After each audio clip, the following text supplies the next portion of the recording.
Israel এক অদম্য সামরিক শক্তি। আধুনিক প্রযুক্তি এবং কৌশলগত পরিকল্পনার মাধ্যমে দেশটি বহু বছর ধরে তার নিরাপত্তা নিশ্চিত করে আসছে। তবে প্রতিরক্ষার এই ভারসাম্য বজায় রাখতে যে বিপুল অর্থ ব্যয় হয় তা দেশটির কোষাগারকে চাপে ফেলেছে। ইসরায়েলের ভূরাজনৈতিক পরিস্থিতি সব সময়ই তাকে সজাগ থাকতে বাধ্য করে।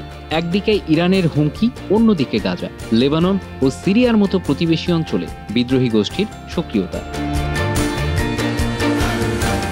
এছাড়া ইসরায়েলের কৌশলগত অবস্থান তাকে প্রতিরক্ষা খাতে সব সময় উচ্চ ব্যয়ের দিকে ঠেলে দেয়। যুদ্ধ বিমান ও হেলিকপ্টার এই প্রতিরক্ষার মূল অংশ।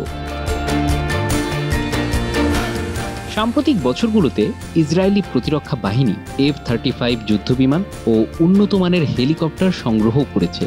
তবে এসব সংগ্রহ করতে প্রতিরক্ষা বাজেটের একটি বড় অংশ ব্যবহার করতে হয়েছে। F-35 যুদ্ধবিমান, যার প্রতিটি ইউনিটের মূল্য প্রায় $100 মিলিয়ন।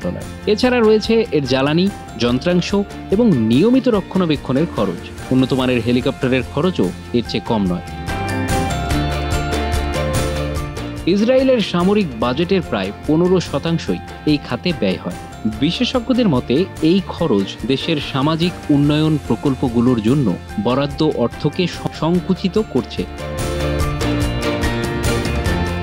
ইসরায়েলের প্রতিরক্ষা বাজেটের এই বিপুল অংশ শুধুমাত্র বিমান এবং হেলিকপ্টার কেনায় নয়, বরং এর সাথে যুক্ত রয়েছে প্রশিক্ষণ, রক্ষণাবেক্ষণ এবং ব্যবহারের অবকাঠামো। এর ফলে দেশটির কোষাগার ক্রমেই চাপের মুখে পড়ছে। স্বাস্থ্য, শিক্ষা এবং আবাসন খাতে বরাদ্দ কমানো হচ্ছে, যা সাধারণ মানুষের দৈনন্দিন জীবনে প্রভাব ফেলছে।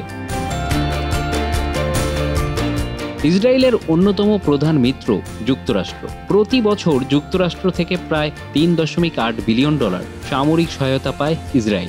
তবে এই সহায়তার পুরোটা বিমান ও হেলিকপ্টার কেনায় ব্যবহার করা সম্ভব নয়।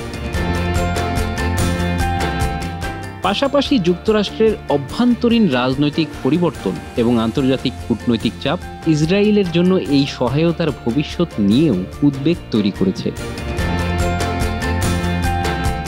ইসরায়েলের জনগণের মধ্যে এই বিপুল সামরিক ব্যয়ের বিরুদ্ধে অসন্তোষ বাড়ছে। তাদের অভিযোগ, সরকারি বাজেটের একটি বড় অংশ সামরিক খাতে ব্যয় করার ফলে জনসাধারণের মৌলিক সেবাগুলো অবহেলিত হচ্ছে।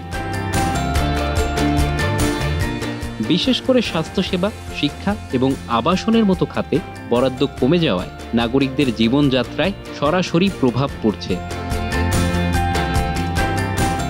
বিশেষজ্ঞরা বলছেন, ইসরায়েলের উচিত দীর্ঘমেয়াদী পরিকল্পনা গ্রহণ করা, কৌশলগত অংশীদারিত্বের মাধ্যমে যৌথ প্রকল্পে বিনিয়োগ করে খরচ কমানো সম্ভব। একই সঙ্গে স্থানীয় প্রযুক্তি উন্নয়নের মাধ্যমে সামরিক সরঞ্জাম উৎপাদনেও জোর দেওয়া প্রয়োজন।